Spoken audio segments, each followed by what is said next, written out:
Son las 8 horas con 7 minutos. Damos la bienvenida al arquitecto Fernando Cordero, alcalde, fue ex alcalde de la ciudad de Cuenca en 2 ocasiones, también presidió la Asamblea Nacional Constituyente y fue el primer superintendente de ordenamiento territorial, uso y gestión de suelo, superintendencia creada en el gobierno de Rafael Correa. Quisiéramos iniciar este diálogo, arquitecto Cordero, conociendo su punto de vista sobre las nuevas funciones que se han asignado a esta superintendencia que pasa de ser un órgano de control posterior a convertirse en una entidad con facultades más amplias de supervisión, auditoría y sanción. Esto se definió en el marco de esa nueva ley económica urgente, que es ya ley de la República, pues fue publicada en el registro oficial, la ley de vivienda popular. Te escuchamos. Gracias, Gustavo. Buenos días a todos los que hacen Antena 1 y a todos ustedes que nos escuchan y nos ven. Es realmente irónico lo que pasa en nuestro país y es muy preocupante. Y es todavía peor la circunstancia y la situación porque estamos a pocos meses de vivir un nuevo proceso que nos va a llevar a elegir 222 alcaldes, 23 prefectos y me parece que son 870 juntas parroquiales. Es decir, y es como que prácticamente personas solo como tú, muy pocos otros periodistas y muy pocos otros eh, ecuatorianos se interesan de estos temas que realmente debería ser la voz de alarma. Es decir, como nunca antes, Gustavo, el centralismo está asolando el país y como que no hay voces de alarma. Se han aprobado en seguidilla en la Asamblea Nacional, ni siquiera esta última ley que reformó la famosa Lotus, esta ley de ordenamiento territorial, uso y gestión de suelo, ni siquiera fue una iniciativa del gobierno, fue iniciativa de una asambleísta de la provincia del Carchi. Es decir, inconcebible de que una asambleísta del Carchi, una de las provincias más relegadas y maltratadas por el centralismo, haya sido supuestamente de iniciativa de esa provincia y de esa asambleísta una ley tan centralista que ahora sí, como tú acabas de decir, con eufemismos y con disimulos totalmente falsos, manteniendo las formalidades, arrasa con una norma constitucional que por ventaja eso es lo que le va a salvar de alguna manera en la forma a esta disposición que por ventaja está en la Constitución del 2008, que es esta capacidad formal de los municipios a decidir sobre el uso y gestión del suelo, porque ahora va a ser ridículamente la superintendencia de ordenamiento territorial, uso y gestión de suelo, que es una entidad de control, la que va a decidir si los agentes inmobiliarios pueden hacer más pisos, menos pisos, si pueden urbanizar el suelo rural, si pueden darles o no razón a los agentes inmobiliarios. Aquí tengo en mis manos, por coincidencia, este librito, que debe tener una edición muy limitada, lamentablemente, que se llama Cumplimos, la SOT está conformada. Por este libro,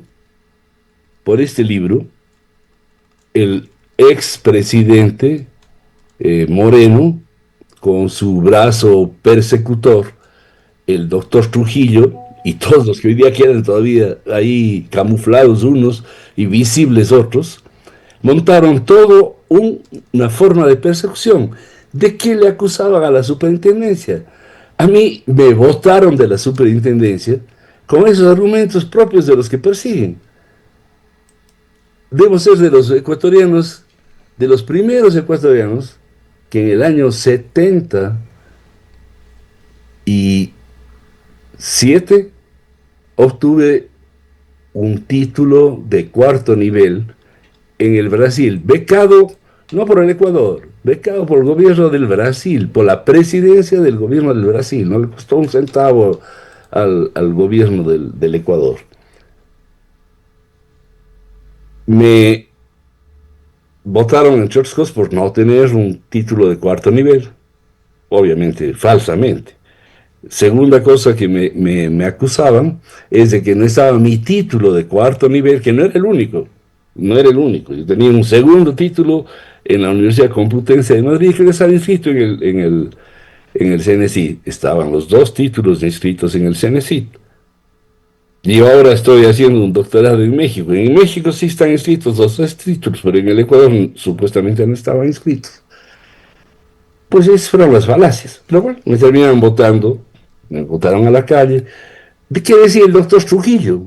¿Qué decía el doctor Trujillo? Que el expresidente Correa, como yo ya no tenía qué hacer, ya no tenía en dónde trabajar, se había inventado un puesto que la superintendencia no servía para absolutamente nada y que simplemente había inventado un puesto para dar trabajo a un amigo suyo. Ahora, arquitecto Cordero, por estas razones que usted señala, o por otras, en realidad la Superintendencia de Ordenamiento Territorial ha tenido un papel inocuo. Usted mismo se ha quejado, ha dicho Pero no que hay solamente situaciones. eso, Si me permite, por favor, desarmaron, nosotros montamos una superintendencia. permítame, por favor, hacerle la pregunta. No ha jugado un papel la Superintendencia de Ordenamiento Territorial por las razones que usted señala o por las que sea. Pero le pregunto, ¿cuál fue la idea original de esta superintendencia? Y al momento, con esta modificación que se han hecho en importantes leyes, hay una especie de aberración sobre el papel que debería cumplir, hay una tergiversación, sobre todo con esta amenaza a las competencias municipales que históricamente han ejercido competencias exclusivas sobre uso y gestión de suelo. Bueno, le han tratado ahora de darle un uso nuevamente en el mismo sentido que tienen muchas de los malos usos que tienen muchas de las entidades de control hoy. Entonces, a esta entidad de control también le quieren dar el mal uso. Cuando nosotros creamos, porque a mí, entre otros mandatos, porque la superintendencia, cuando yo me hice cargo, no existía. Estaba creada por decisión de la ley de ordenamiento territorial había creado la superintendencia, no había, no tenía nada, no tenía ni presupuesto, no tenía estatuto, no tenía nada, yo tenía 6 meses para crear, por eso el título de ese libro dice, creamos, existimos, cumplimos, en 6 meses lo hicimos. ¿Qué tenía que hacer la superintendencia? Defender derechos. ¿Qué derechos? Los que están ahí. El derecho a la ciudad, el derecho a la vivienda digna, el derecho al transporte, el derecho al hábitat, el derecho al agua, el derecho a ese quinto río que nos manifestamos. Todo eso tiene que dependerla. Montamos 7 intendencias nacionales, teníamos limitadísimo presupuesto para empezar. Nos empezaron desmantelando, porque terminaron empezando por el superintendente nacional, le desmantelaron y el resto empezaron cortando cabezas. Entonces, como tú dices, desmantelaron. Nosotros quisimos montar todo un sistema nacional, inclusive de poder hacer vigilancia geoespacial, tener en la SOT una dependencia de apoyo a todos los pequeños municipios, sobre todo, pues desmantelaron todo eso.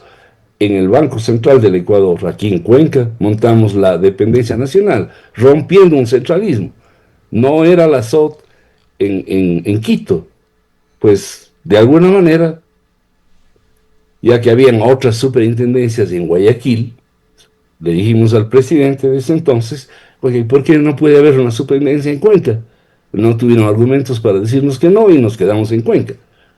No por comodidad mía, sino porque tenía lógica y sentido.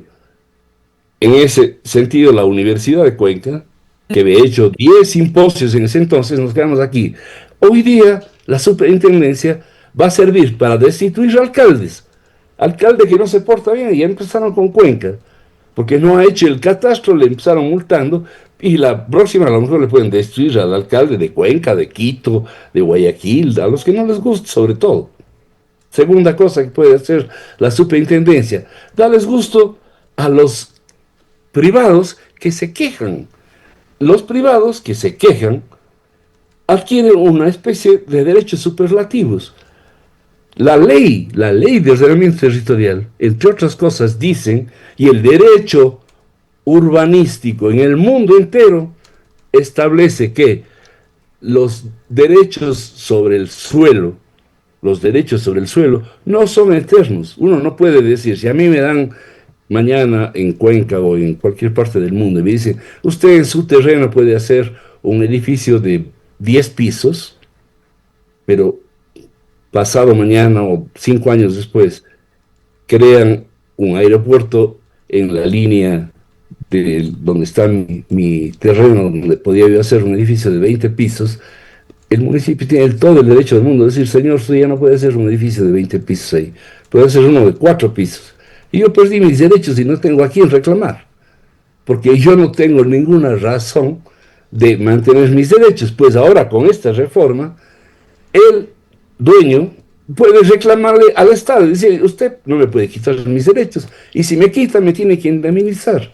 Y ahora, ¿quién va a ser el defensor de esos derechos privados? La Superintendencia de Ordenamiento Territorial. Las tórtolas contra la escopeta. Es decir, es una vergüenza que la Asamblea haya aprobado eso con 80 votos. Con 80 votos. Hay que crear así, pues realmente una historia de las infamias que se van aprobando en esta época. Todo esto está ahí. Y en ese contexto vamos a elecciones de alcaldes, prefectos, juntas parroquiales, y nadie dice nada. Ahora, la situación es quizá difícil de digerir para la población, más allá del trabajo modesto que se puede hacer a través de los medios de comunicación sobre estos temas, que además son especializados. Pero se ha concluido, y esto con voces calificadas, de que estamos viviendo las acciones más drásticas en los últimos 50 años para revertir procesos de descentralización y autonomía, que han sido un eje desde que volvimos a la democracia en los años 70 y que han sido en buena parte impulsados desde la provincia de La Suay. Recordamos las acciones en este sentido de distinguidos diputados que ha tenido la provincia: Severo Espinosa, Susana González, que tuvo un trabajo fundamental en esto, Juan Tama y otros. Así es, tú siempre has recordado, y bienvenido el recuerdo, porque son luchas que duraron años. Es decir, desde los años 80, que es el retorno a la democracia, nos demoramos prácticamente 18 años en conseguir de que, en vez de hacer esas romerías costosísimas, de ir a Quito a pedir recursos, porque antes no habían establecidas cantidades fijas en los presupuestos del Estado, gracias a Pepe Cordero, a Susana González en esos años, ¿no?, se consiguió la famosa ley del 15%, esa ley que fue el origen de la descentralización, el origen de la descentralización.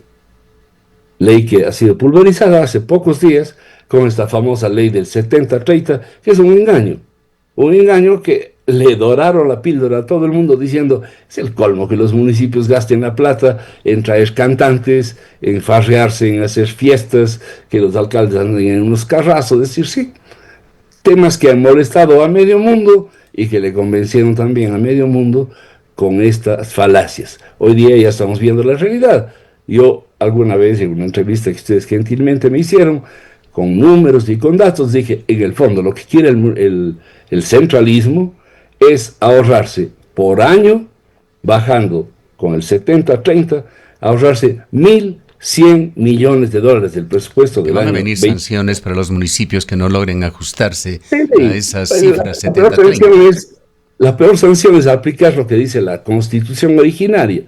La Constitución originaria decía, y dice todavía, no ha sido modificada, dice que de los fondos permanentes, que son los impuestos, se les dará a los GATS, a los gobiernos autónomos descentralizados, el 15%. Regresamos al 98%. El 15%. Ahora, y de los no permanentes, el 5%. El 5%.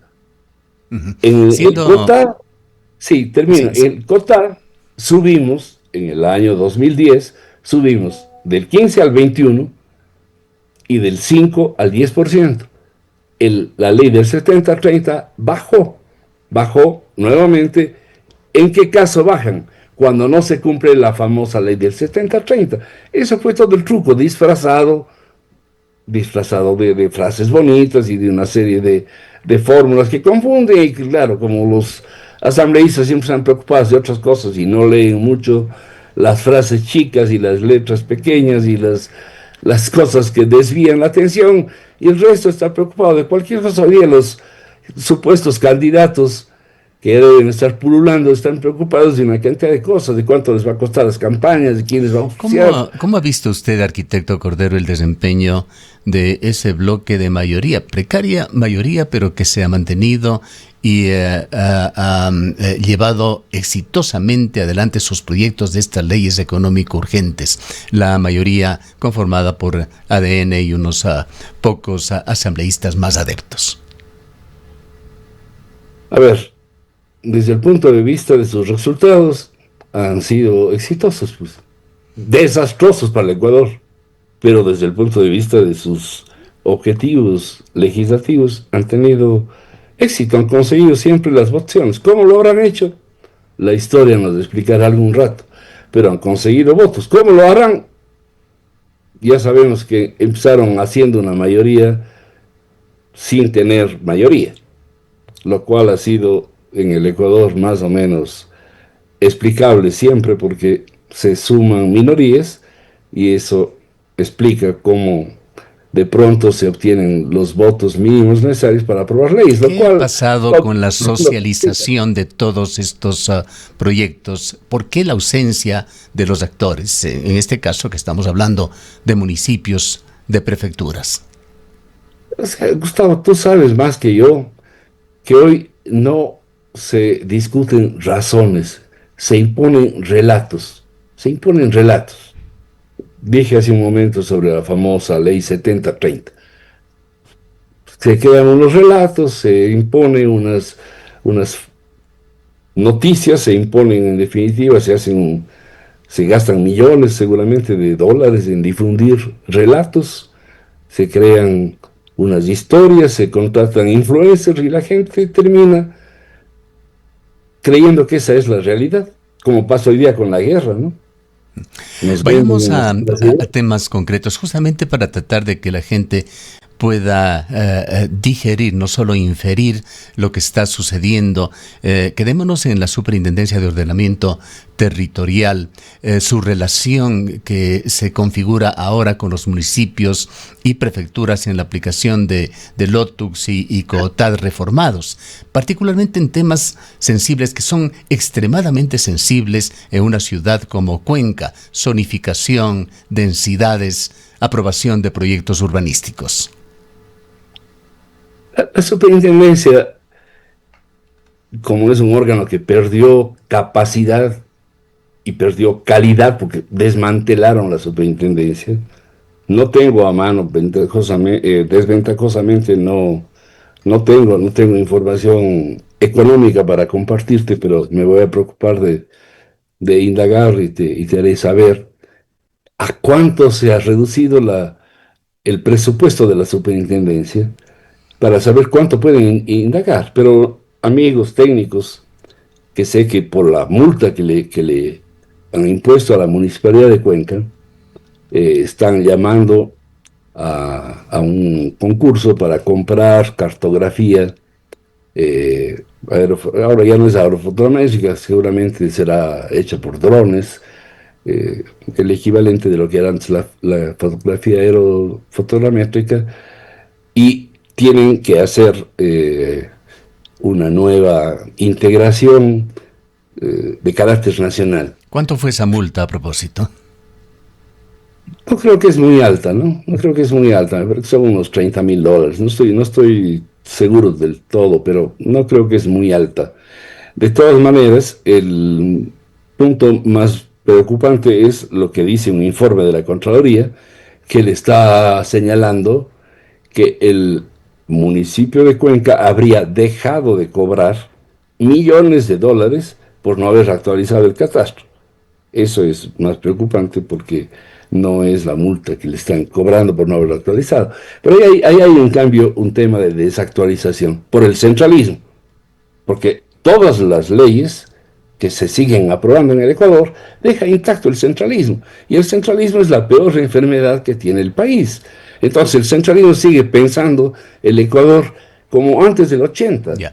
No nos salgamos, le ruego, del tema de las Sí, sanciones, justamente porque voy a esto la es muy superintendente. importante, porque son los temas que amordazan o que de alguna manera encadenan a los GATS. ¿Cuál es el alcance real actual de las facultades sancionadoras de la superintendencia y en qué casos podría intervenir directamente sobre las decisiones de un gobierno autónomo descentralizado?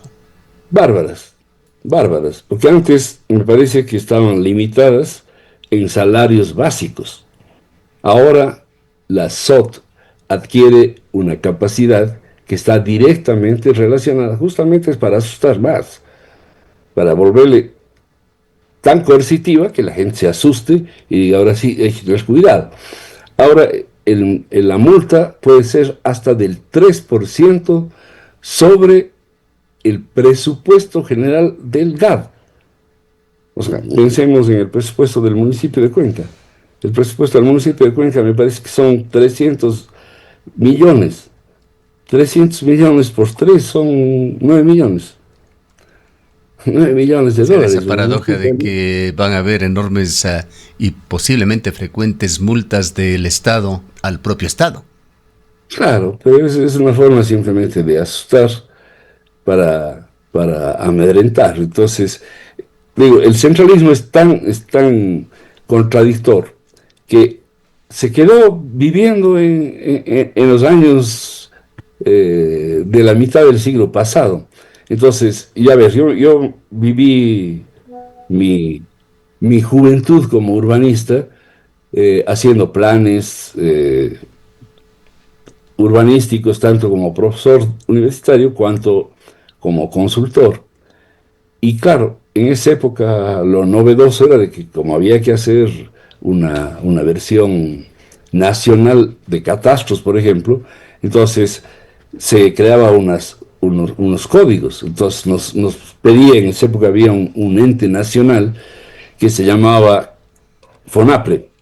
Entonces, nos hacían reservar un código larguísimo, se hacían unas fichas, se reservaban unos dígitos para provincia, para cantón, para parroquia, y luego venían para predio, para propiedad horizontal, etc. Salíamos.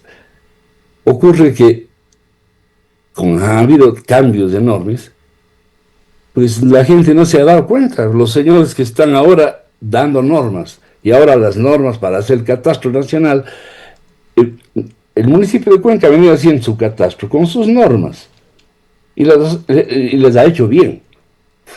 La clave catastral las da el municipio con las mismas normas que cualquier sentido común las haría, es decir, no pueden repetirse las claves, igual que la cédula de identidad, tiene que ser única, no puede repetirse. Pues el ministerio que se llamaba de vivienda, que ahora es parte del ministerio de transporte, no sé ni cómo se llama ahora, todos los días cambian los nombres del ministerio, pero ahora es transporte, vivienda y algo más, de infraestructura. Y ese ministerio ahora ha dado una norma que tienen que someterse los municipios, y ahora sabe esto el municipio de Cuenca porque está llamado a concurso. Su Y en el colega concurso, Fernando Pauta, arquitecto Cordero, fue muy drástico en una entrevista en este medio al criticar, por ejemplo, las normas actuales de construcción de altura de Cuenca que están amenazando incluso a la ciudad patrimonial. ¿Cómo se van a manejar los es conflictos terrible, ahora es entre terrible. municipios y promotores privados cuando existan discrepancias sobre la interpretación de normas de suelo o sobre viabilidad de proyectos? La Constitución dice que el ente rector, en competencias exclusivas, es el dueño de la competencia. Pues ahora, esta ley última que acaban de aprobar, dice lo contrario. Dice que el ente rector pasa a ser el Estado central. Entonces queda la duda si es las enclaves, el ministerio respectivo o la SOT. pero será cualquiera menos el municipio respectivo, del cantón respectivo, en el caso del municipio de Cuenca, el que determine si alguien tiene la discrepancia de decir, oye, yo quiero hacer un edificio de 30 pisos aquí, y el municipio de Cuenca me dice, solo puedo hacer de 20, y está afectando mis derechos económicos. Yo estoy yendo a gastar un montón de dinero y no me dejan hacer de 30 pisos. ¿Quién va a prevalecer? Tenga la certeza que a la luz de esa ley va a prevalecer lo que diga las EMPLADES, que ya no se llama EMPLADES, ahora se llama Secretaría Nacional de Planificación, o la SOT. Es realmente, no sé quién va a poner el dedo en la llaga sobre esta cantidad de disparates. Nuevamente, nos queda con todos los reparos, porque todavía quedan los rezagos de lo que dejó haciendo, los desastres que dejó haciendo Julio César Trujillo en la Corte Constitucional. Pero con todo ese desastre, la Corte Constitucional es rescatable. Es la única entidad que de alguna manera ha hecho valer derechos que están en la Constitución. Si la Corte Constitucional no es capaz de, en este caso, declarar inconstitucional esta cantidad de leyes que se han aprobado últimamente, pobrecito nuestro país. Si la Corte no actúa quedándonos en el umbral del cual estamos hablando, ¿qué temores tiene usted sobre el futuro del urbanismo en Cuenca? Bueno, realmente yo tengo cantidades de temores, más de un momento ya hemos conversado contigo. Yo todo el rato estoy estudiándole a Cuenca porque estoy haciendo un trabajo, mi tesis doctoral es justamente sobre el derecho de los ciudadanos de Cuenca a su ciudad, el derecho de los ciudadanos de Cuenca a la vivienda, y pese a los buenos deseos de todo el mundo, de todos nosotros, pues no es cierto que estamos haciendo lo que quisiéramos que ocurra. Es decir, Cuenca no está creciendo para elevar la densidad y por tanto tener una ciudad más accesible, más accesible en todos los sentidos. La ciudad está creciendo, invadiendo las áreas rurales, la ciudad está yéndose más allá de las áreas que tenemos de infraestructura, la ciudad está creciendo más allá de donde tenemos área con transporte, la ciudad está creciendo mucho más allá de donde tenemos entidades educativas, donde tenemos las zonas donde están los trabajos. Es decir, la ciudad está realmente creciendo por donde no debería crecer y está desperdiciando suelo que podría recibir hoy día mismo las personas. ¿Por qué no recibe? No es porque somos necios los cuencanos, no, porque la especulación en el precio del suelo impide que la mayor parte de personas que no tienen vivienda puedan comprarse terreno. ¿Quién le pone el cascabel al gato, como se dice popularmente? Bien. Nadie, porque no hay cómo hacer eso. Arquitecto Cordero, lamentablemente el tiempo no nos da para mucho más. Yo quisiera comentarle, el día de ayer estuvo aquí Gustavo Valencia, un concejal cercano al alcalde de Cuenca. Le preguntamos sobre estos temas, sobre estas leyes, y si es que el Consejo Municipal de Cuenca, nuestros representantes, los representantes de los cuencanos, lo ha discutido. Todas las leyes que hemos hecho referencia en este diálogo, particularmente la última de vivienda, que es amenazante a las competencias municipales, la respuesta del concejal Valencia es no. No las hemos discutido, no las hemos estudiado, nos tienen contra la pared, no nos dan tiempo para el análisis. Si es que es así, si nuestros representantes en el Consejo Municipal, el alcalde, el Consejo Municipal no lo hace, ¿quién lo va a hacer? Me refiero a un análisis e incluso a la participación, ya sea solidaria o directa en demandas constitucionales que se le han puesto otros organismos o personas. Tenemos que pensar los ciudadanos a través de diferentes organismos. Cuenca lo ha hecho en el pasado, porque no lo tenemos que pensar en el futuro, para apoyar a las propias autoridades que vamos a tener que elegir. Las autoridades necesitan respaldos ciudadanos. Las universidades, estas entidades ciudadanas se crean. Tenemos en la historia entidades interesantes, Acción Cívica fue una, Acudir fue otra. Creo que tenemos que crear organismos en donde se pueda pensar la ciudad, en donde se pueda pensar, en donde se pueda debatir tantas personas que tienen cada vez mejores condiciones. Hoy día tenemos tantas personas con títulos de PhD, con estudios de maestría, tantas gentes que estudian en las universidades. Cuenca es una ciudad con muchas universidades, cada vez más universidades. Tenemos que toda esa masa gris, todo ese pensamiento, todo ese tanque de pensamiento que está instalado en Cuenca, tiene que venir en auxilio de esta cantidad de personas, que 151 personas, que se supone que van con buena voluntad, pero que terminan siendo víctimas también. Los que fueron con tanta buena voluntad, empezaron firmando los 6 asambleístas de la SUAY un acuerdo por la SUAY, pero terminan ahí siendo prácticamente cooptados por las normas de cada uno de sus grupos. Recordemos también las reuniones que se han hecho de exalcaldes de Cuenca, donde no han pasado de una mención de buenas ideas. Está haciendo quizá falta en Cuenca, en el austro del país, esto que usted ha mencionado, que los gringos lo llaman el think tank, estos tanques de pensamiento, organizaciones de expertos dedicados a investigar, analizar, proponer soluciones, pero soluciones prácticas sobre políticas públicas, de economía, tecnología y temas sociales, es decir, meter la mano ciudadana, no simplemente quedarnos pasivos viendo cómo se va reformando o deformando el estado de situación. Algún docente hace pocos días me dijo unas palabras respecto justamente a temas que estamos conversando en este momento contigo. Y no te preocupes mucho si te hacen caso, pero no dejes de decir las cosas que hay que decirles. Alguien te hará caso algún día. Creo que eso es bueno para todos nosotros. No hay cómo dejar de decir las cosas que no están bien y que algún día podrían ponerse bien. Claro, pero es importante sistematizarlas también para lograr resultados concretos.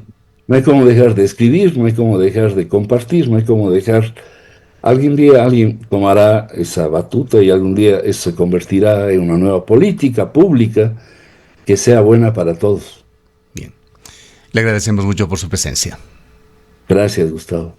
Declaraciones del arquitecto Fernando Cordero, fue alcalde de Cuenca, fue presidente de la Asamblea Nacional Constituyente y fue también el primer superintendente de ordenamiento territorial, uso y gestión de suelo, SOT, entidad que hoy se encuentra bajo la lupa por las tensiones que crea en materia de competencias con los GATS en todo el país. Son las 8:39 minutos.